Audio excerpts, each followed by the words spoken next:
Hello, everyone. We're going to get started in just a couple of minutes, so if you could start taking your seats, that would be great. Thank you. Hi, everyone. My name is Samantha Eddy, and I'm the Executive Director for Womentum. And I couldn't be more excited to see you all this morning, so thank you for being here. I just want to take a few minutes to thank our sponsors who are helping to make this event possible, Bank of Jackson Hole and the Equipoise Fund, who have generously helped us fund this amazingly wonderful, spontaneous, synchronistic event. And I also want to introduce our board members who are here tonight, and then I'm going to go in deeper into what I just said. We have Elizabeth Rohrbach, our chair, Melissa Cassett, I think some of them are still outside, Karen Flanagan, Leslie Hardy, Augusta Friend-Smith, who am I missing? Oh, Megan Smith, and Pontier Sacri, who is our representative both for Womentum and the museum and helped make this facility available to us. And then we have two board members, Alexi Waters and Stephanie Brennan, who are not able to be here today. I am so excited about all the magic involved in bringing this event together. In May, Mike Simonton, who is the brother of Shelley Simonton, who was one of the founders for Womentum and who sadly passed away from melanoma 4 years ago, sent me, as well as quite a number of women in this room, emails saying, let's talk about hard things. Is there a way that we can make an event happen with Anna Sale? I jumped at the chance because 3 years ago, Megan Smith, who will be introducing Anna in a few minutes, put it out on the table at a board meeting. Could we ever get someone like Anna Sale to be a keynote speaker at one of our events? And we all went, oh my God, that'd be amazing, but how do we even begin to access that? And it sort of got tabled in the corner. And here we had this opportunity being presented to us on a silver platter. And to be honest, Mike and I have talked about a lot. We talked about it again yesterday, that we really feel as though Shelley has been helping this whole event come together from on high. She, as luck would have it, yesterday was the 4-year anniversary of her memorial service. And there are just so many extraordinary pieces to this puzzle.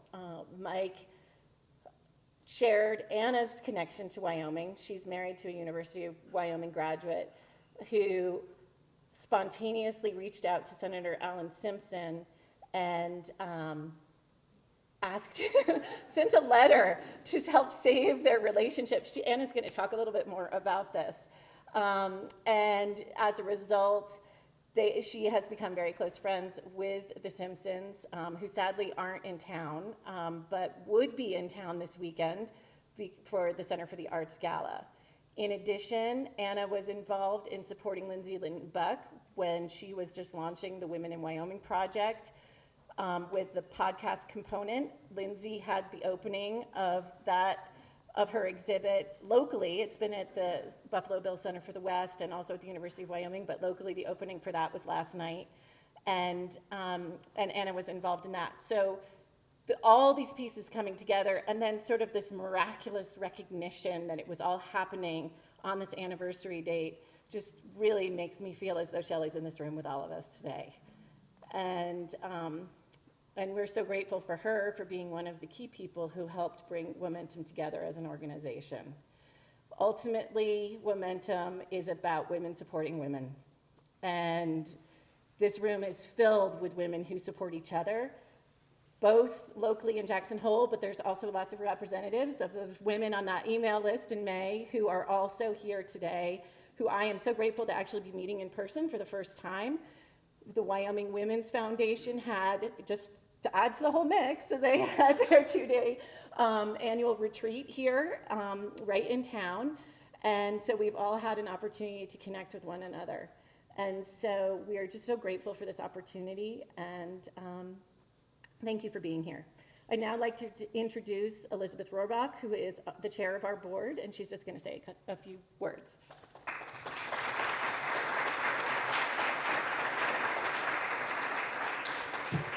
Thank you, Sam. It's so great to see so many of you. It's been so long, and it's a pleasure to be here. I didn't know Shelley personally, but I've heard so many wonderful things about her for so long, and I do think it's so special, and that she's probably here right now. So many of you know that Anna's book is called Let's Talk About Hard Things. So I have the pleasure of embracing that and standing in front of all of you to ask you for money. But it's actually not hard at all to talk about why Womentum is amazing. Founded in 2004, we are a group of over 400 women, so many of whom are in this room, who exist, like Sam said, to support and empower one another. We are most well known for Womentoring, which is our women's mentoring program. 16 mentees are partnered with 16 mentors, and over 9 months, they attend workshops, small group dinners, do outdoor activities, and then kind of anything that organically arises between the group. I remember playing ping pong. This year, there was a group who did jujitsu together. So it really runs the gamut. Mentoring and Womentum has quite literally changed my career, and I know many of ours. It's created deep friendships, and it's even fostered relationships that are as close as family. What is really, really powerful to me, though, is things that haven't happened yet, but that will. So there are women in this room who have not been in Womentoring. I see you, and you haven't been in it yet, but you will, and I'm so excited for that day. Beyond Womentoring, we offer events like this one, and educational opportunities for the public as well as the community. I invite you to mark your calendar for our 5th annual WILS Summit, Women in Leadership. It's on October 29th. It'll be at the Center for the Arts and live streamed as well. It is titled Leading with Integrity. Our keynote is 9th District Court Judge and great friend of Ruth Bader Ginsburg, M. Margaret McEwen, and the chairwoman of our county commissioners, Natalia Macker. And they'll be discussing the importance of trusting your judgment. As a 501c3 nonprofit, we rely on fundraising to provide all that we do at an affordable cost or free, and to also provide scholarships when able. So on behalf of our board of directors, on Sam Eddy, and on anyone who has benefited from Womentum or participated, to please make a donation. It'll allow us to continue this great work. Many of you have been incredibly generous already, and for that we're grateful. The giving period for Old Bills begins on August 13th. We know we'll see a lot of you on Run Day, but you should just know that Womentum will not have our own booth. And that's because we are going to be living the Womentum goal and ethos. We are going to be volunteering and working at other booths that across the whole niche of the whole valley, every interest, every organization possible. So keep your eyes open. We'll all be wearing stickers. We'll find you and put stickers on you if you are a Womentum and Womentoring alumna. So thank you so much for being here. And I'm going to pass the mic on to Megan Smith, fellow board member.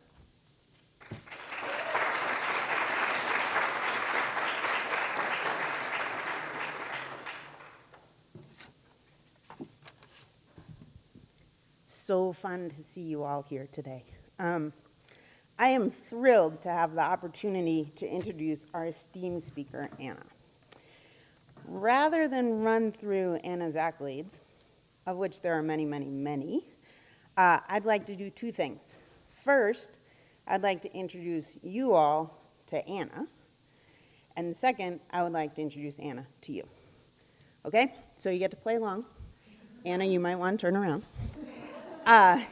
Please raise your hand if you have participated in Womentum's mentoring program. Whoop, whoop, whoop. Thank you all for taking an active role in our community. Please raise your hand if you are a fan of Anna's podcast and or have read her book. Yeah. They're available outside for those of you that didn't raise your hand. This being Old Bills season, as Elizabeth said, please raise your hand if you volunteer for or work for a nonprofit. Thank you all. And please raise your hand lastly if you have struggled with a hard conversation about death, sex, money, identity, or family. So glad that we're all in this together. Thank you for playing along.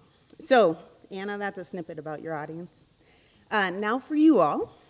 While Anna wrote a book about talking about hard things, I decided to ask her a couple of easier and somewhat random questions about herself. And this is what I learned. Anna's current favorite treat is a chocolate-dipped cone from the Dairy Queen drive-thru in Cody, Wyoming. Good choice, right? An important life skill that a mentor helped Anna develop came when she was just out of college and feeling really confused about what to do with her life. A minister told her to pay attention to what fed her energy and, alternatively, what sapped her. He told Anna that every job has parts that give energy and those that take it. She should try to focus her work around those activities that give energy. That advice led Anna to journalism and continually helps her tweak the focus of her work today. My summary is that the power of a mentoring relationship in action led us to this moment today. If Anna were a shoe, and I love this one, she would be a leather shoe that's a little bit worn, but still looks cool. And a lesson that Anna learned while writing her book is that self-doubt and dread about blank pages feel bad in the moment, but those blank pages made her reach out, ask for help, and find connections with people she otherwise would have missed out on. In her words, writing a book is a hard thing, and talking about it helped. As a longtime listener of Anna's podcast, a skill of Anna's that I so admire is her ability to ask inquisitive, thoughtful questions, hold the space, and listen in a non-judgmental, I just looked at her, in a non-judgmental manner for the answer. The answer may be what the person said, or the answer may be buried within the words that they chose to use. As an interviewer, Anna truly is presence and grace in action. I'm so grateful that we're all able to be here today. So, with that, I am thrilled to introduce you to the ice cream cone loving, positive energy collecting, hard question asking, cool leather shoe award winning podcast host and author, Anna Saylor.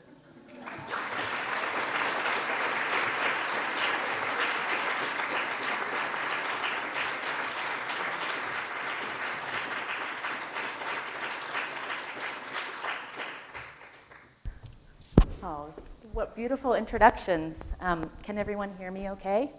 Okay, I want to also mention in the spirit of all the great people who have come together to support us. Jackson Hole Book Trader is selling copies of the book, and 20% go to support the work of Womentum. So please thank them and support independent bookstores.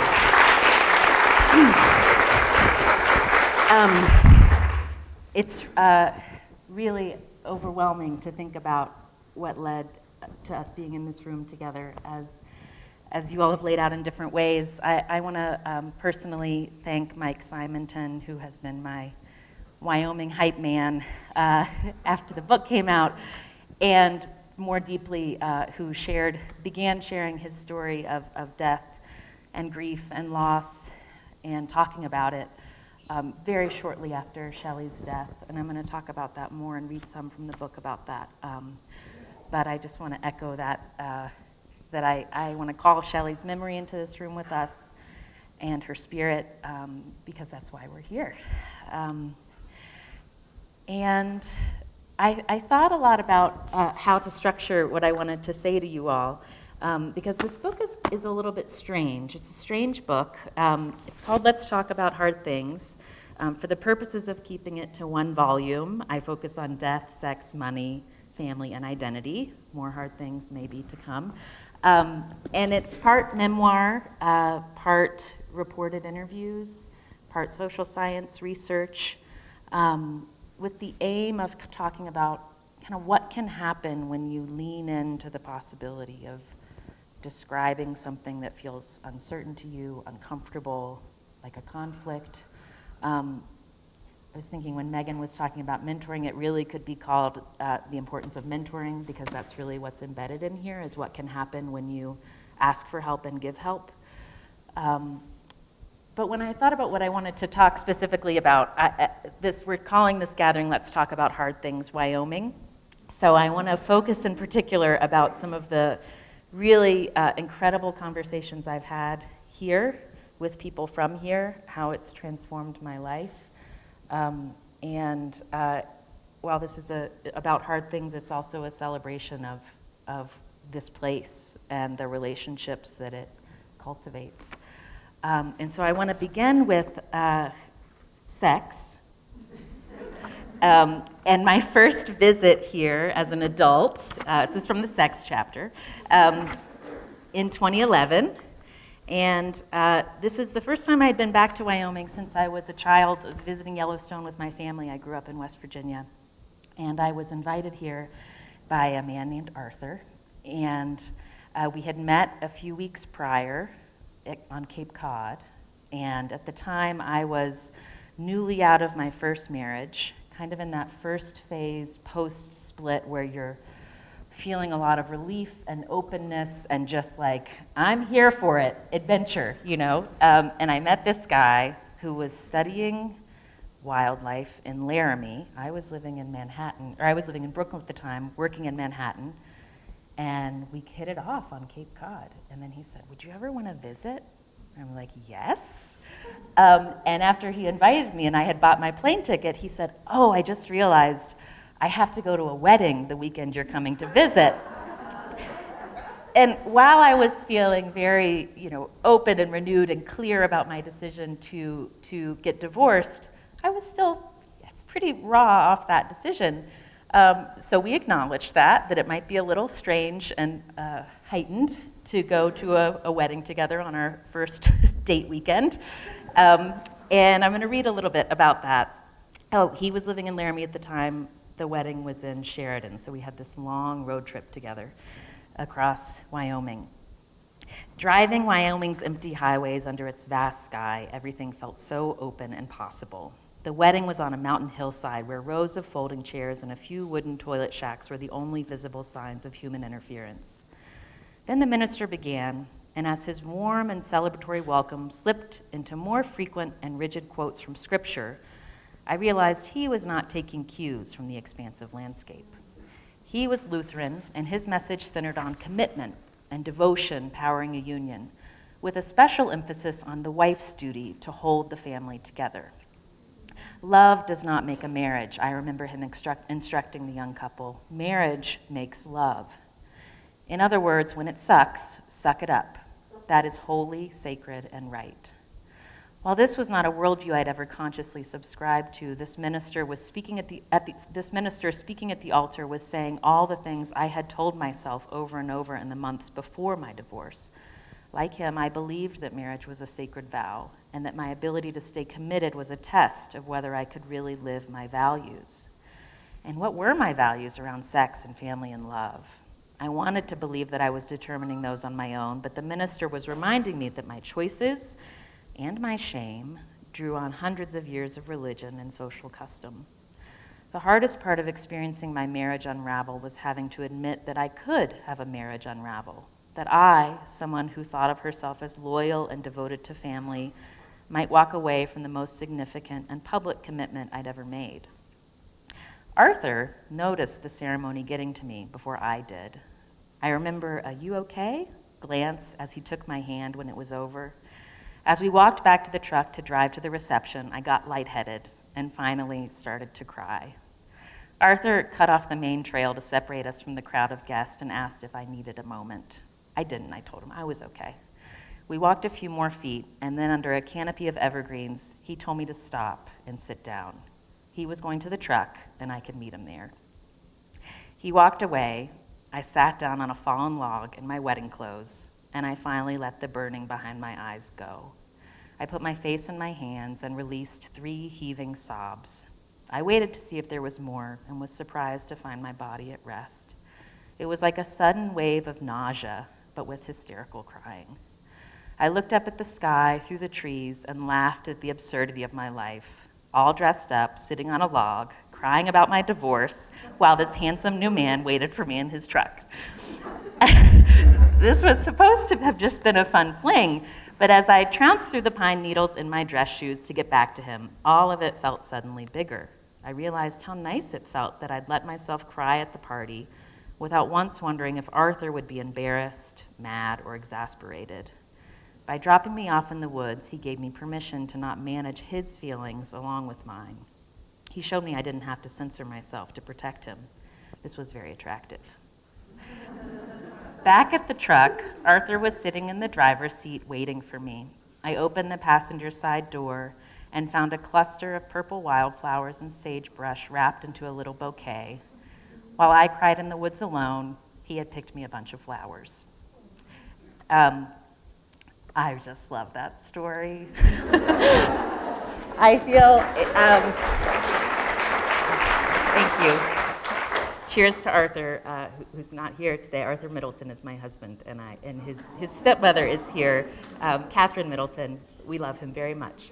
But what I really love about that story, there's so much about, like, I think most of you have probably felt some version of that feeling in Wyoming, where you are feeling your emotional well-being sort of expanded or by this landscape. And also what I love about that story is it really is, it shows how the building blocks of my relationship with Arthur, who's now my husband and father of two kids, father of my two kids with him, that the building blocks of our relationship was like really being upfront about what we were each figuring out alongside each other.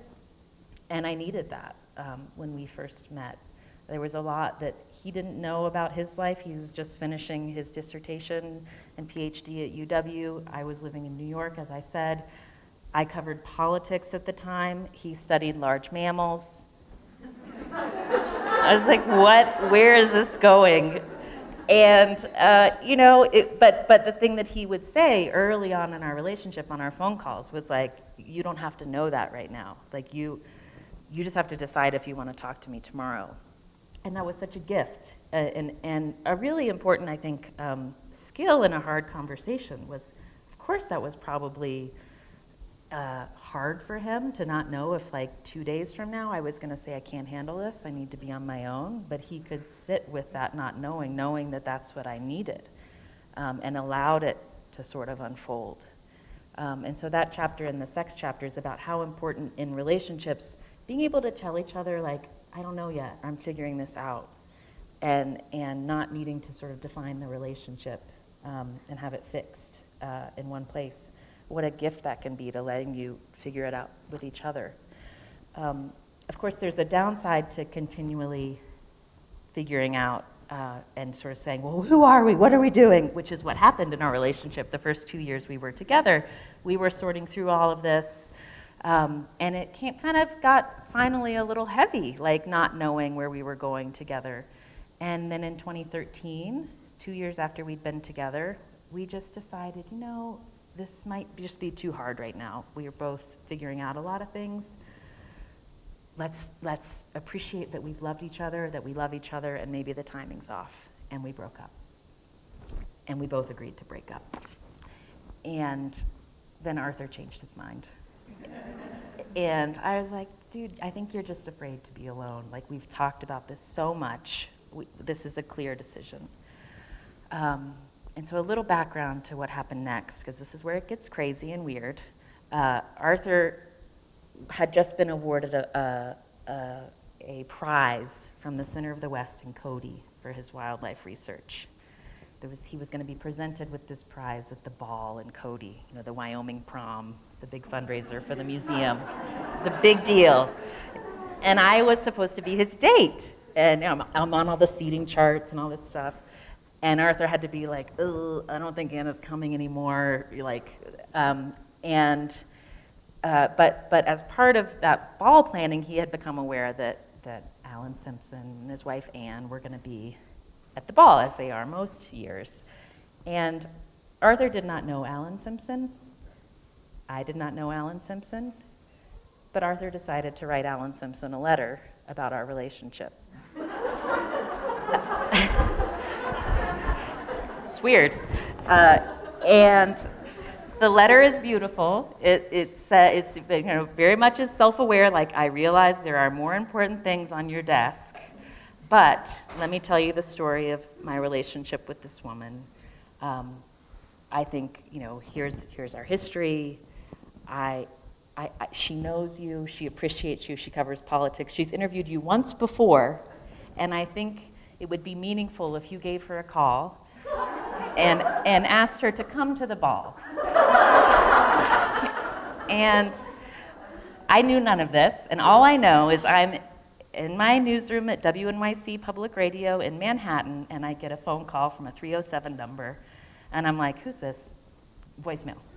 And then I pick up the voicemail, and hello, Miss Anna Sale. This is Alan K. Simpson, former senator from Wyoming. I've got a strange thing to talk to you about. And I called him back, and for some reason, I didn't sit down. I called him while I was walking up 6th Avenue, because that's what I picture during this first phone conversation. I said, hello, this is Anna Sale. And he said, oh, I've got this letter here. And he describes this letter that Arthur had sent him.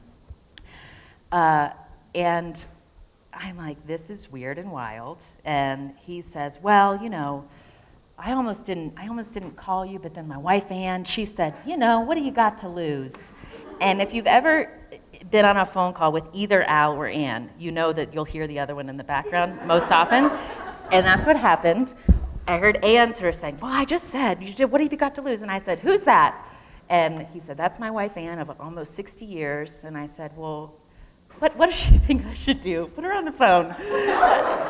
So Ann gets on the phone, and this is really, this tells you a lot about both of them, but especially Ann. She said, look, we don't know you.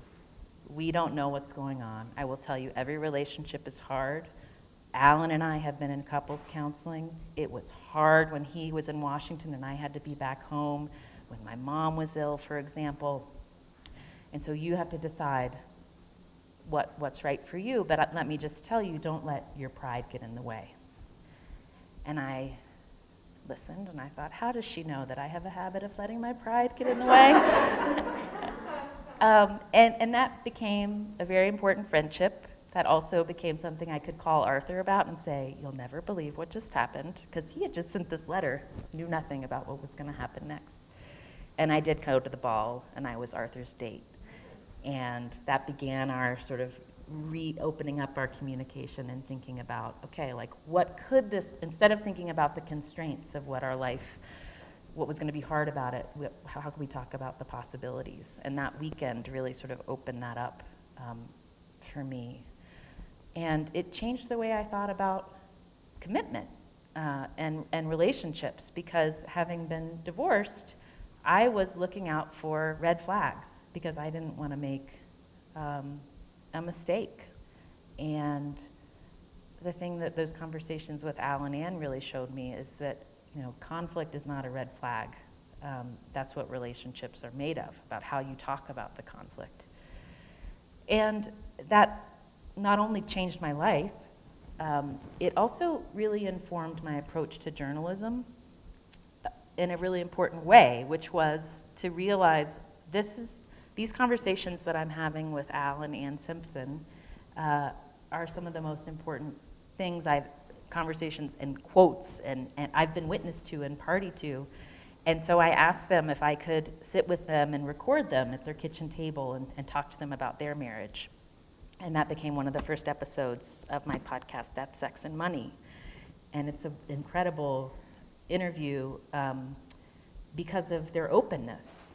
There's a quote at the very start of the book that's something I think about a lot from Anne. She says, openness creates openness. And I really think that is such a powerful mantra to have when you're thinking about, should I share this vulnerable thing? And that conversation at the kitchen table, we talked about Anne's history with childhood sexual abuse and how she disclosed that to Al years into their marriage. We talked about Al's struggles with jealousy and Anne having to tell him to knock it off. She was going to dance with other men if she wanted to. We talked about the Anita Hill testimony and Anne picking up the phone to talk to Al and telling him he looked like a bunch of chauvinist pigs with how they were questioning her. And that led to him being defensive, and eventually, sort of over time, she just looked at him and she said, Al, you need to shut up. And Al says, I can remember in the tape, he says, she told me to shut up. And, we were talking about this years and years later at their kitchen table, and it was clear there were still some, prickly points that made each other defensive, or where they didn't see eye to eye. But there's a line in that story that I think about so much. It was that this particular issue, this story, this was not resolved in their marriage. It was just past. It had been stitched into their long relationship together. And I think that is a really important thing to think about with hard conversations. It's not a failure of a hard conversation if you don't get to a fix or a resolution or consensus. Hard conversations, the purpose of them is for you to see more clearly and honestly, and then you can still disagree at the end of it. And that brings me to a woman I met in Wyoming in the identity chapter that I want to tell you about, who I just love her. Her name is Ampo Kuawin, and I met her at the powwow at the Museum of the West a couple summers ago. And I'll read a bit from that section. I first met her in a teepee in Wyoming, where she was spending the day with the doorway open to answer tourist questions during a powwow. As she sat surrounded by a constant flow of white people, I was impressed by the way she talked. The questions tourists asked were simple and wide-ranging, about everything from the history of powwows and the different styles of dancing to the role of nature in indigenous cultures in America. She dispensed with some questions quickly. Actually, I think that's a very stereotypical question, she began, in response to a German tourist eager to hear about her people's particularly close relationship to the land. That erases our humanness. Some of us litter, she said. And then she went on to describe cultural practices and demographics of Native people today living on and off tribal land. When she and I talked later, I asked her why she spent a summer afternoon answering the questions of visitors who knew so little of her people's history. My mother volunteered me, she said. Actually, it was my great-grandfather's fault. Her great-grandfather, Benjamin Franklin Marable, died when Ampo was still in high school. At 105 or 106, no one knew for sure. He was one of the last surviving members of the Wild West show, the traveling variety show that Buffalo Bill Cody toured around the United States and Europe from the late 19th century into the early 20th. The show created many of the now familiar mythologies of the American West frontier. Ampo's great-grandfather acted out the parts Buffalo Bill assigned him, but he also considered it an important responsibility to represent Native American people to white audiences. You have to educate them, he told his great-granddaughter, because these are the people who will make decisions that will affect your children. That's why, 100 years later, Ampo patiently answers tourist questions inside the teepee.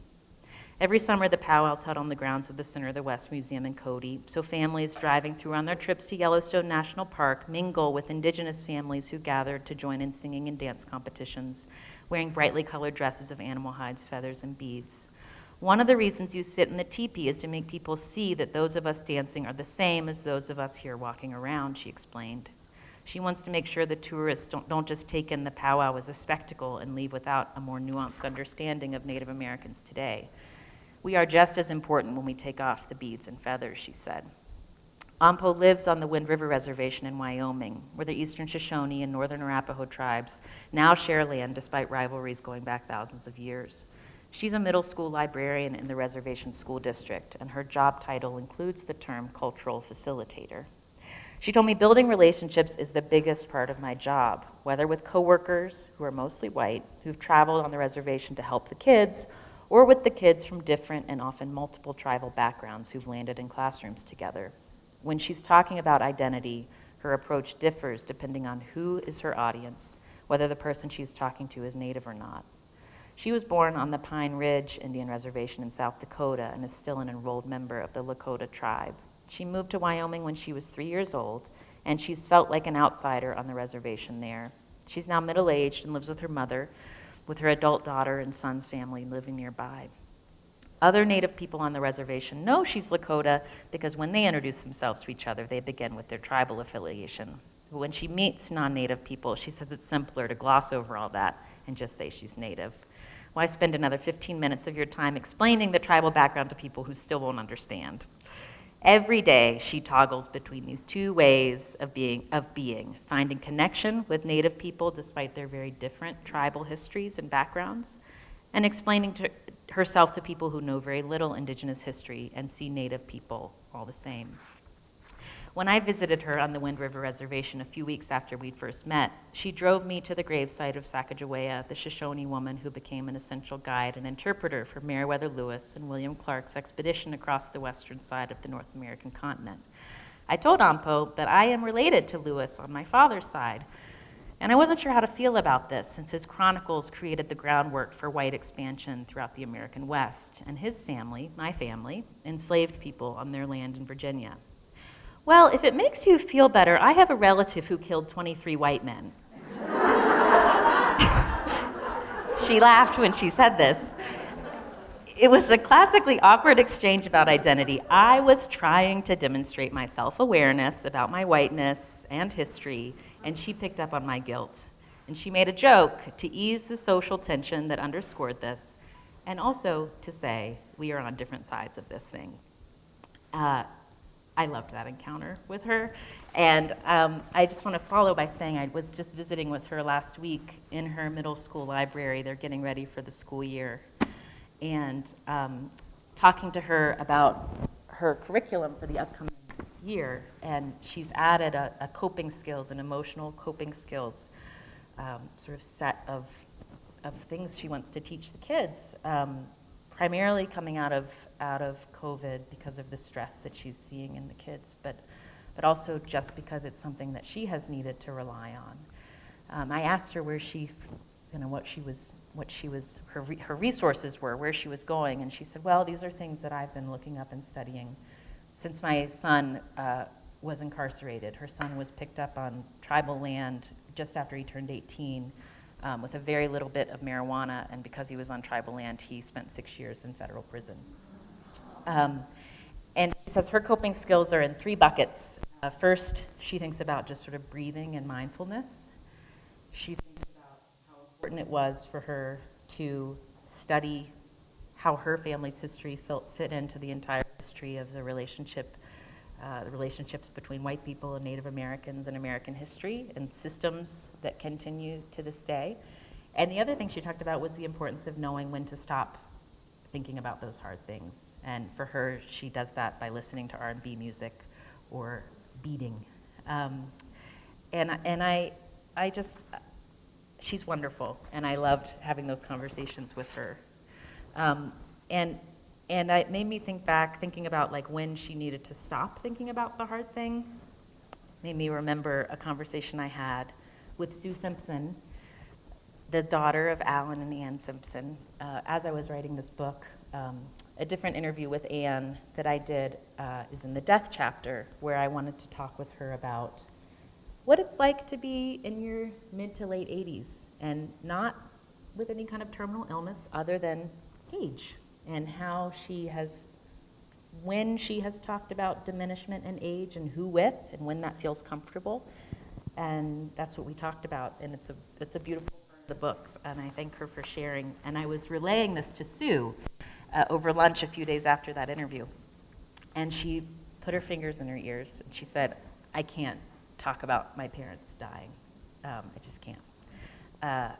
And then she said, but let me tell you about a memorial service that we just went to in Jackson that was really beautiful and made me think a lot about death. And she started telling me about Shelley Simonton.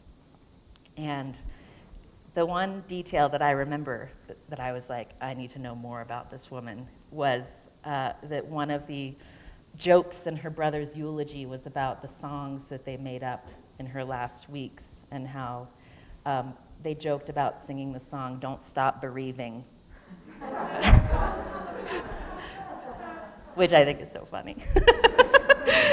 So I said, who is this? I want to know about this, because what Sue described was a memorial service where the reality of illness and death was not shied away from. And she told me, well, let me make some calls, and I'll see. And she connected me to Sarah Flitner, and I called up Sarah, and I said, tell me about Shelley.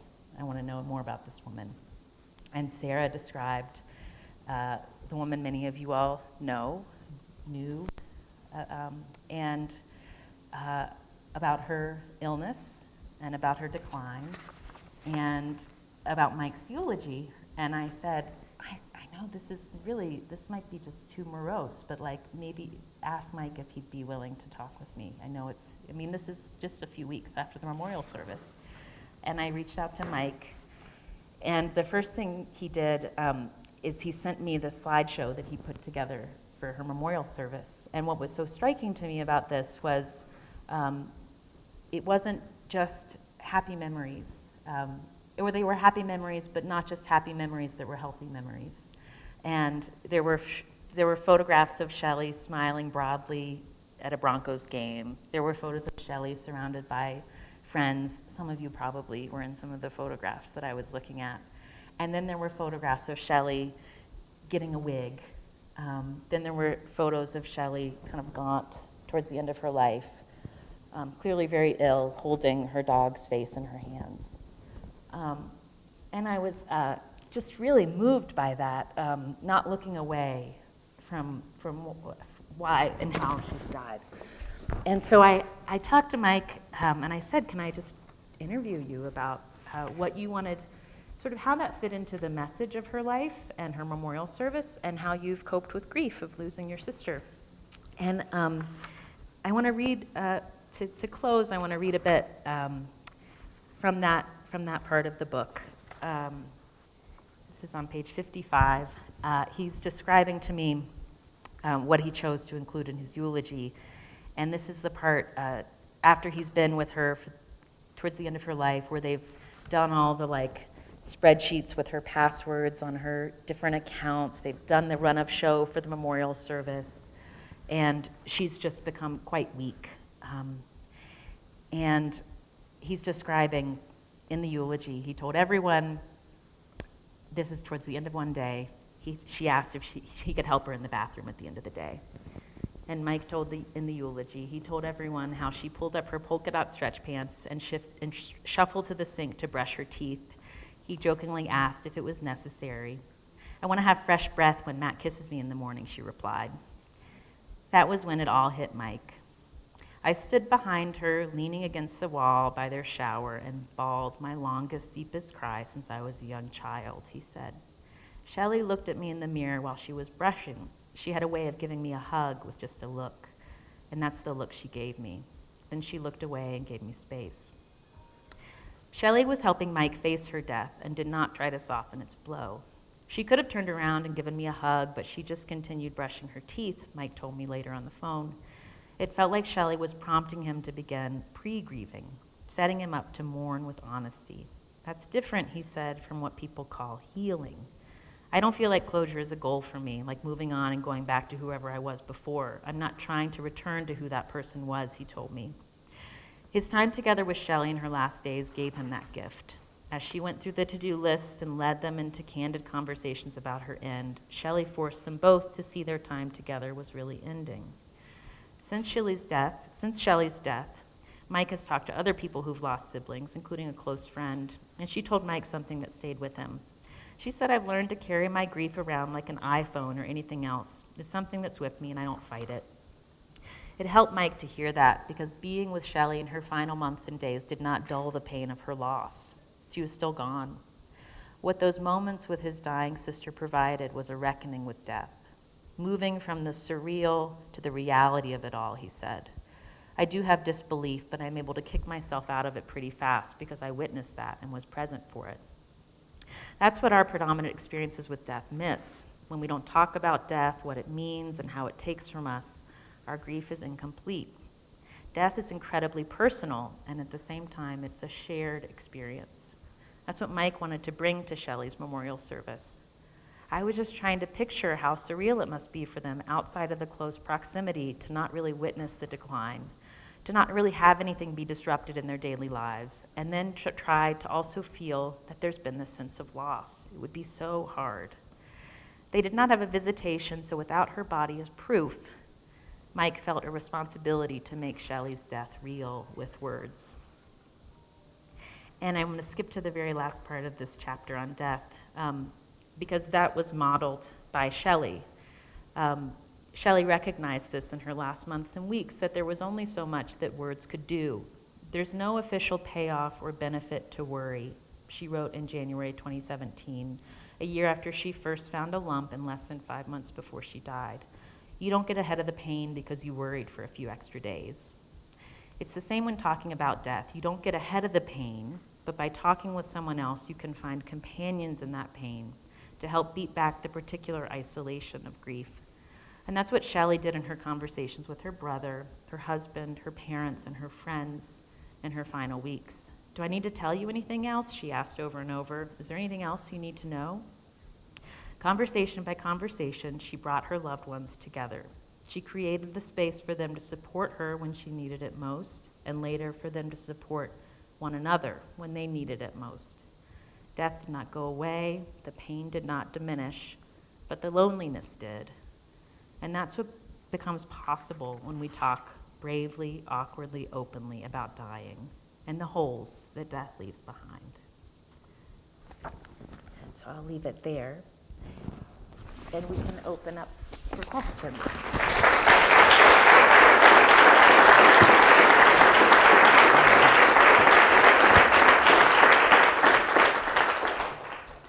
Thank you so much, Anna. And it's so meaningful that you just concluded on that note. We do have time for questions. We have one. I'm trying to figure out how to turn this on properly. I don't know if I can. Erin, would you feel comfortable coming up and asking your question from here? We've got a couple sort of pre-organized questions, and then I'd like to open it to the audience. Thank you, Anna. Sure. So my question for you, you kind of alluded to this a little bit in your story, but I'm wondering what your thoughts are on how we can support children to talk about hard things. That's a really good question, and not something I included in the scope of my for adults only book. But I think about it a lot because I have a 5-year-old and a 2.5-year-old. And I think an interview I did during the course of my research for the sex chapter, I talked to a sex educator and was broadly talking to her about consent conversations and figuring out vocabulary when you're uncomfortable in those conversations. And she started talking about how she had opened up sex and body conversations with her sons when they were little. And she talked about really, she was like, I wanted them to get the concept of privacy, that there are things that are private. And so if something's private, you share it with people closest to you, and you can say you don't want to share it with other people, that you have to give permission. And I thought that was a really beautiful way of just beginning, this is why we close the door when we go to the bathroom, privacy. This is also why we respect each other's bodies and consent, privacy. This is important, an important building block. And the other thing she said is, I'm a sex educator. I'm I notice, I try to have these conversations all the time with my sons, but I can see, I'll get a little far, and then finally he'll be like, where's my Star Wars pillow? And she's like, that's when I notice he's finished, So I think that that's another important thing when you have this knowing as a parent or as somebody who loves a child that you want to impart these important life lessons to them, that it has to come in increments. And so the other thing that I would add is just, something that Arthur and I do with our kids is we talk about money when we're writing a check. We explain this is money that we got from our jobs, that we're paying for this because this person did this for us. Or we talk about conflict. We talk about, did you hear mommy and daddy have an argument, and sort of repair with them afterwards and model that conflict is a present part of loving relationships. Sure. I think I've got this one. Thank you. Hi, Anna. Hi, Beautiful job. Thanks. I'm Sarah Flitner. I am part of the birthday club that you all know about because you're important to Shelley. I have to say this really fast before my question. Part of our saying goodbye to somebody who was willing to have hard conversations was denying and bargaining and begging for like a different outcome, which included a visit to a medium. One of Shelley's closest friends from Cheyenne visited and took her to a medium. And she reported when she came back to us that as soon as Shelley walked in the door, the medium said, "Oh my God, you're a 555." And we were all like, what is that? It means like, you don't have to come back to life school, evidently. Like, you're such a badass. You did it, you know. And of course, we all like completely thought it was quirky and weird and funny. And now we watch when the clock is at 5:55, and it happens all the time. And Shelley says hello because Anna started her reading on page 55. Oh. Did you notice that? She said, now, So weird. I'm going to start reading. So back at you, Shelley. Hello. She's such a like thunder stealer. So what I want to ask you, Anna, is having hard conversations. It sounds like you model really well. It's not hard for you. It wasn't hard for Shelley. It is hard for a lot of people. So what do you have to share with us in terms of wanting to have a hard conversation with someone who doesn't want to have a hard conversation? So that's a different question. So that first, to correct the record, hard conversations are hard for me. I think the hardest part for me in staying in a hard conversation is staying in it. I'm very good at thinking about, this is how I'll open it so it will become clear, like how, pure my intentions are and how much I've thought about, how I want to hear what they have to say. And I think that's really important, thinking about how to start a hard conversation, to sort of say, I want to move into a mode of listening to one another, just signaling that. But staying in a hard conversation when I notice, my body responding with defensiveness or fear or wanting to shut down, to me, I think of it as like just really trying to ride the waves, and instead of saying, yeah, like that quick, clever comeback that is a result of my defensiveness, instead to say, I'm noticing I'm feeling really defensive, and I'm trying to manage this, so it's not pretending that's not happening. You ended your question with how do you have a hard conversation with someone who doesn't want to have a hard conversation, and that's different because hard conversations do take buy-in, and I think that I end the book with, I went back and interviewed my ex-husband, my first husband, and because I had this idea sort of that like, oh my gosh, I'm writing this book about hard conversations and I had a marriage fail, like clearly I didn't do something correctly. And I asked him, like, do you remember this moment and why do you think we broke up? And this was years after we'd split up and had both, were very happy with where our lives had moved next. And what was really telling to me about that experience was like, I learned nothing new from going back over this with him. And it was clear what I was rehearing was, oh, yeah, I remember when you were feeling that way and how that was really different than what I wanted. And it was this really beautiful confirmation of like, we actually had the hard conversations that led us to the awareness that we didn't need to be married anymore. We wanted different things. And he agreed to be interviewed, so he was a willing participant.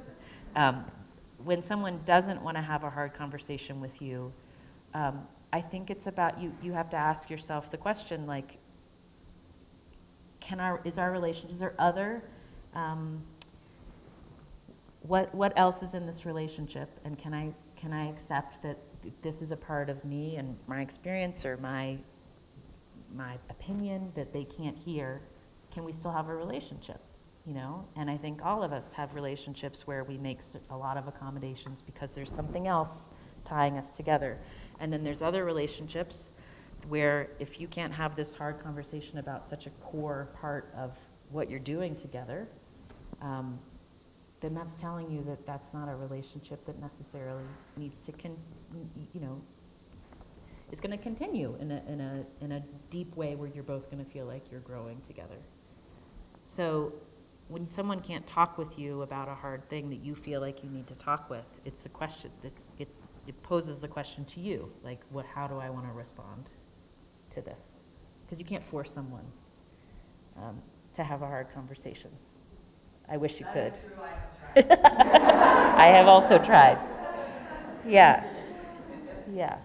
I mean, and I do think it's important to like circle back before you're like, they can't have this conversation with me and write them off, to say like, is there another way I can approach this to be like, to just really try to, with openness, understand what they're going through, you know? Like, I'm noticing that we keep having the same impasse. Like, can you just like, tell me how do you experience it? You know, like, why does this feel uncomfortable for you? Like, just kind of try to go around the like battle point and to get to a place of understanding.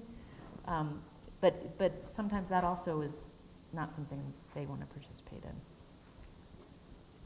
So now I'd like to open it up to anyone in the audience who might have a question for Anna. If so, please raise your hand. Anyone who's...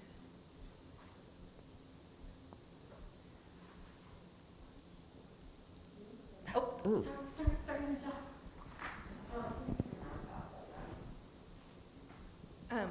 Hi, thank Hi. you. Loved your book and learned a lot. Have already used it. My brother's just told me I can't say the name of the book anymore in conversation.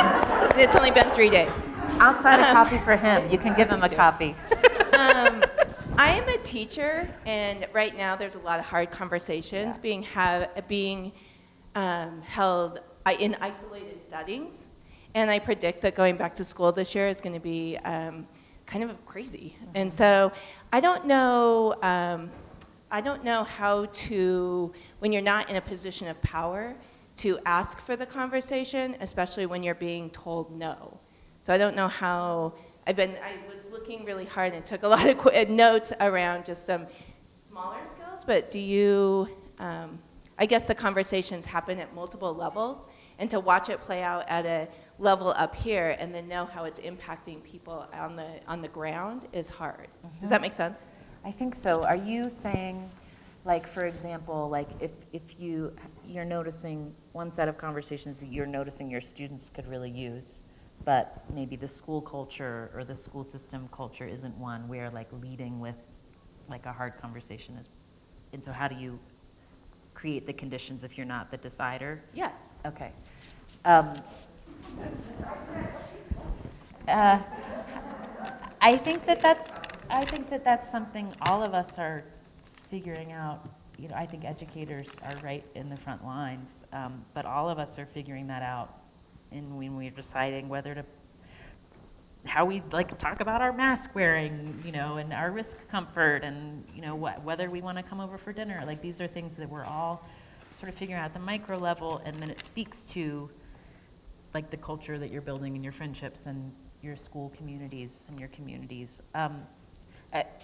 One thing I would wonder about is if, like, approaching school leaders and speaking the language that they understand, which is like students' ability to be ready to learn.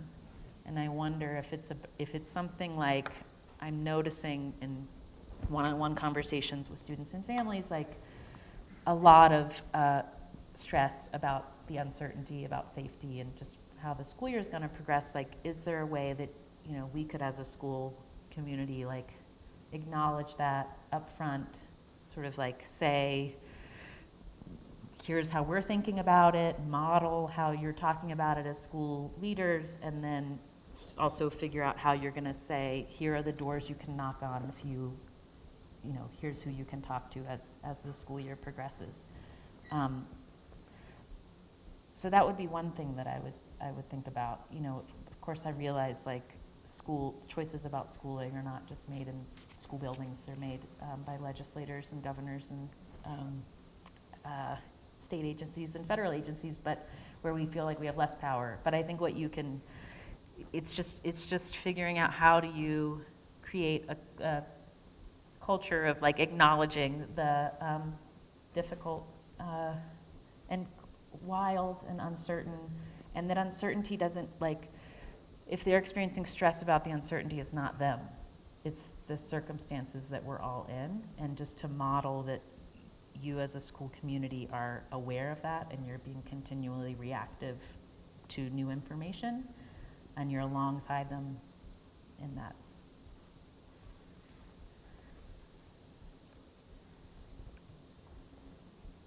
Is there anyone else who'd like to ask a question? No one has any money questions? There's a lot of good stuff in the money chapter.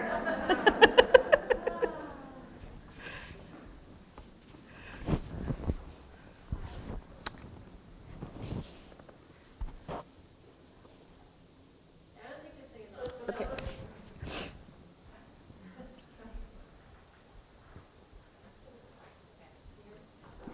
I'll repeat your question.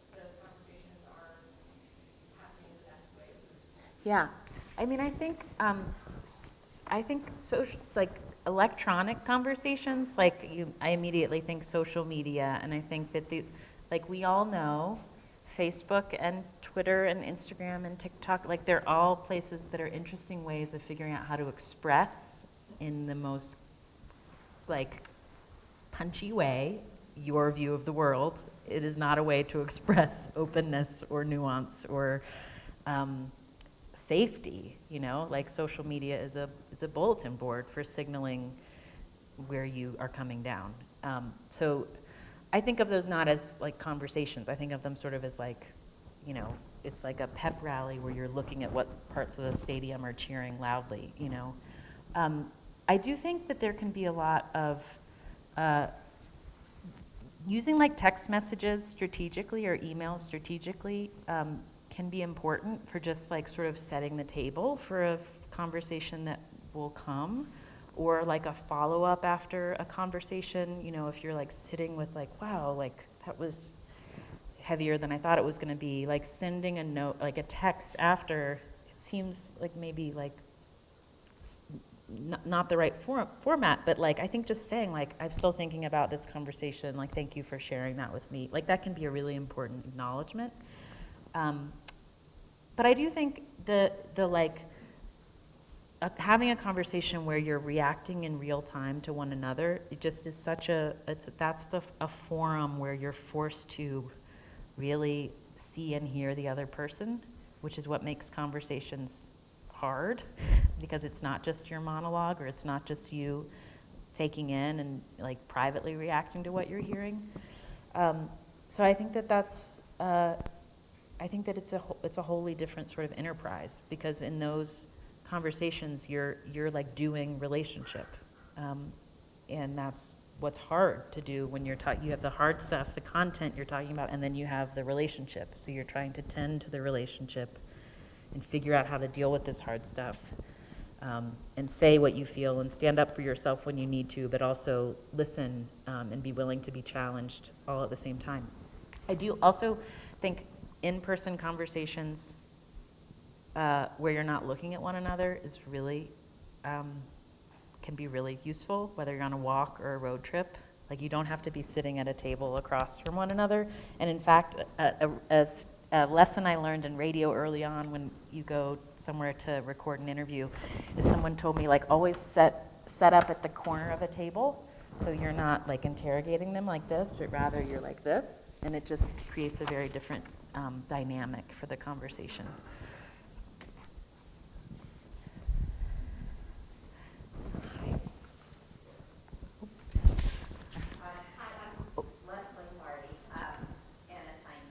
Sure.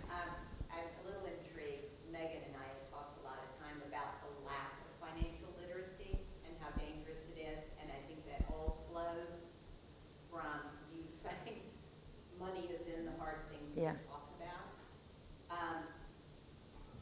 Suggestions, thoughts on how this gets out in the universe, because it destroys people's lives to not really understand money and how the world works. Yeah. Thank you for that question. And I know that there's a question in the back that I'll come back to you. But Leslie, thank you for that question, because it's something that I have thought a lot about. And I think that when you say the lack of, it's not just the lack of like personal finance skills, which I think is something that often, if you think about how do we talk about money, you sort of go to like budgeting and credit scores and that sort of thing. And I think those are essential for understanding how money works. But I also think one of the, a central part about what's difficult about conversations with money is like when we're talking about money, we're talking about so many different things at once. We're talking about material reality and choices about spending, saving, investing. We're talking about also our family histories, the cultures we grew up in, our beliefs around independence and interdependence, and sharing.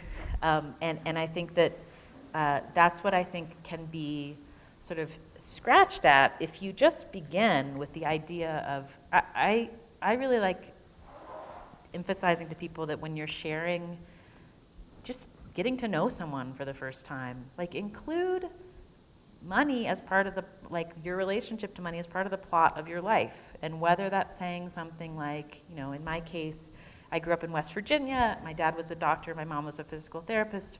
I went to Stanford, yet my parents paid for my college. So I didn't have student loans when I came out, and so that's what enabled me to start my career in public radio in a small shop in West Virginia. Like just saying that, like thinking about if you're talking to someone who does have $80,000 in student loans from undergraduate and feels like, what did I do wrong and how did I get here? It just helps fill in some of the like context that we're all moving in when you sort of volunteer those kinds of details. And that allows you to then practice when you have to make money choices with someone else, that you have a sort of self-awareness about what's particular about your money history and set of beliefs. And so you can, like, if somebody wants to make different choices than you would, because maybe they are more comfortable spending than you are, like, instead of saying, like, you're just being irresponsible, that's not how you manage money, you're like, oh, this is where you're coming from with money, and this is how this fits into your story. But shout out to Megan and Deliberate Dollars. I think the other thing that we should do is like create programs like that where there's just a place can be like, are you confused about money? Come here, and we're going to talk about it. And we're going to talk about it in an open way that's judgment-free, where we're going to start from the very basics to then talk about like, how does that affect the rest of your life when you're making these sets of decisions about money? I think that there's not nearly enough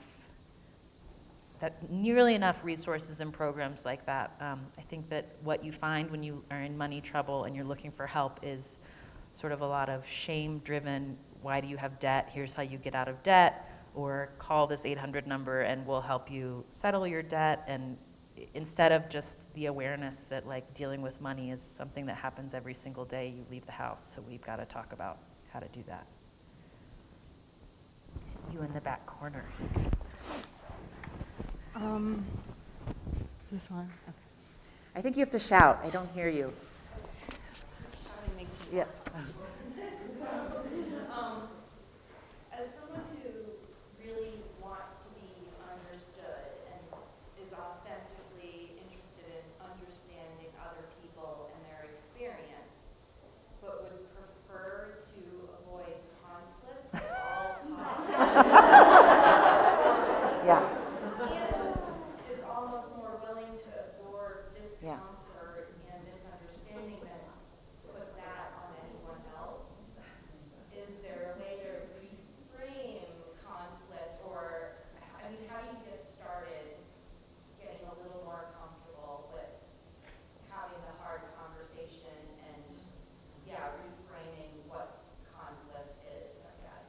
I love this question.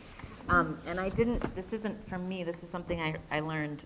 We're doing a series right now on our show with a financial therapist named Amanda Clayman, and she's there's a couple that they were listeners to the show. The husband had a secret gambling addiction, led to a financial and emotional crisis in their marriage, and they're trying to rebuild how to build trust and talk about money and acknowledge where there's hurt, and conflict has been a part of that. And something she said, which really struck me, was like, often when we come up against the places where we're different, whether it's about how we want to manage our money or any way that we disagree, it shows up as conflict, and so that feels wrong, and so you want to avoid that, so you avoid that topic. And instead, she said, if you can, it's about like sort of trying to train yourself to get a little bit more familiar with that feeling of unease that happens when there's conflict, because those conflicts are giving you information that are going to allow you to be more emotionally intimate, because you're going to understand each other more. And I thought that was really a beautiful way to think about fights with someone you love. This is allowing me to know you more and to ultimately become more like close to you. And I know that's not how it feels, especially if you are, speaking for myself, as a journalist, I really recognized this early. I was very good at making people feel comfortable and wanting to, like I wanted to hear them and making them feel like they could tell me things because I could pull them out. I made them feel safe. And I noticed that one of the tics that I developed, especially because it was audio, I didn't want to speak. I wanted to not have my voice be on the tape, so I just became a very aggressive nodder. And then I'm like on the campaign trail covering like the presidential race in 2012 and talking to voters who are saying like some things very untrue, some things that I very much personally disagree with. And I'm like, what am I not? This is weird. Like I'm nodding, so I'm indicating to them that I'm agreeing, but really what I'm trying to say is like, tell me more. And so I've thought a lot about that turn in a conversation where if you start out, if your disposition is to say like, tell me where you're coming from, I want to know you, as you said, like I want to authentically, like really like know you. If you're feeling that sense of like, whoa, but like that's not how I see things, a sentence that I really love is to say like, something like, I hear what you're saying, and this is not in a journalism context, this is in my real life context. I hear what you're saying, but I disagree. I see it this way. And like, I hear what you're saying, I see it a different way. Or just the sentence, I disagree, like, you're allowed to say that. And you're allowed to say that in a way that's, and that gets to be as true as whatever they have said. And I think particularly for maybe certain generations of women who were socialized to be sort of always polite and always people-pleasing, that's like a muscle you have to sort of practice with, and to say like, yes, and I disagree. I hear you, and I disagree. Or, and even, if they can't handle you disagreeing with them, that also tells you something about your relationship and the potential for your relationship. Do we have any more questions? Do you have any advice? Can you hear that? Do you have any advice for our community? I guess first I want to say that I was part of Womentum a few years ago, and it was such a wonderful framework for bringing together people from a lot of different walks of life, and sometimes having hard conversations in a small group setting, which was so valuable, I think, to the community and to those individuals to learn about other people around you that you otherwise might not. And our community has a hard time talking about money, even though it is the root of so many. We talk about it in the sense that my friend just lost their housing, or my rent just went up, or traffic is crazy because there are so many people here, or service was horrible because there weren't enough people working at the restaurant because there wasn't enough housing for them. It's just becoming more and more of this deep-set issue that we will always need to talk about, and we need to talk about, especially now that it's getting particularly hard, so that we can find solutions. But it's hard to find a place to do that or a way to do that other than our small complaints or basically, I guess, the news media or social media. Do you have any, the idea of conversation in a community or positive, forward-thinking conversation in a community? I think that's a really good question, and it's a hard question because I think it's really hard to do right now, not just in this community, but in America. And I thought about this a lot. It's like, how do I feel like this book is very much focused on interpersonal and inside intimate personal relationships and people in your life, and how to scale that up to rebuild the skills that it takes to live in communities where you can make decisions together and acknowledge that you're not going to like every outcome, and remember that democracy happens because coalitions of people who don't agree with, with everything, with each other on everything, they somehow figure out how to come together on the things that they do agree on, and we've gotten really bad at that. I do think to start that, like, building the interpersonal skills in your closest relationships does scale up to being able to confront these larger sort of issues of that are facing communities like Jackson and in the Bay Area where I live, and in Cody in different ways. But so I think that, like, it starts with naming what's going on, and I think that that's happening in Jackson. Like, you can't avoid it. There's no pretending that there's not something that's fundamentally shifting and accelerating in the way that it's shifting here.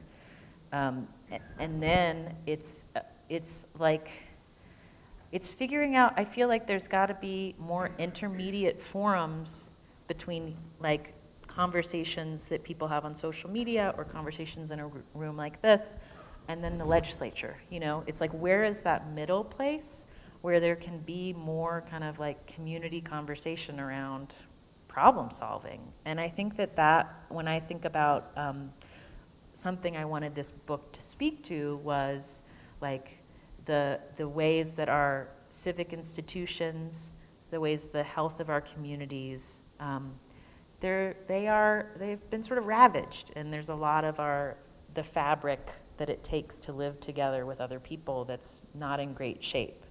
And I think that sort of, like, living in the world as someone who tries to participate in conversations about hard things and tries to talk with people who you might disagree with about a lot of things, but find things that you might agree on, and then figuring out how to, like, come together in some intermediate space so that so it's not just the extremes that are dominating the public dialogue that's visible, because I think that's what happens with cable news and social media. It's just the extremes, and so then whatever conversation that could be happening in the middle places, there's not really a place that goes right now. So how to create spaces where that can happen more.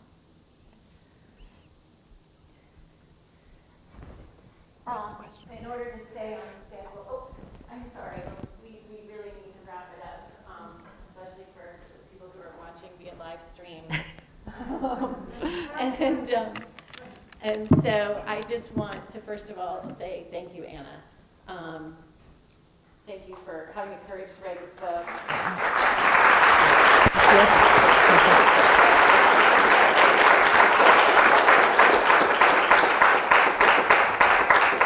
Thank you for having this really important podcast and continuing these conversations. And I want to thank the audience for being invested in these types of conversations and being here today. And I want to encourage all of you to go out and talk about this event, and encourage more hard conversations among all of us in our community and beyond.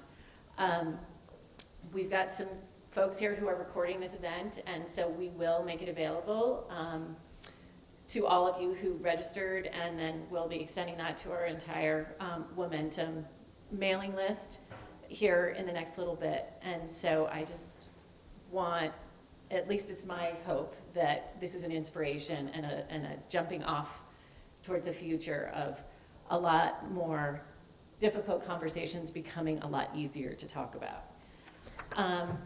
I want to mention that once again that Jackson Hole Book Trader is here selling books and is going to be available to sign if anyone is interested in that. And I just want to encourage everyone to support their local independent booksellers. It's a really important thing for us to do.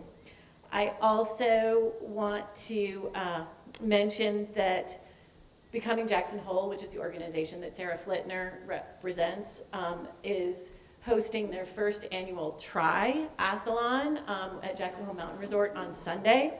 It is a fun, free, family-friendly event combining physical and mental fitness exercises proven to decrease stress and boost resilience.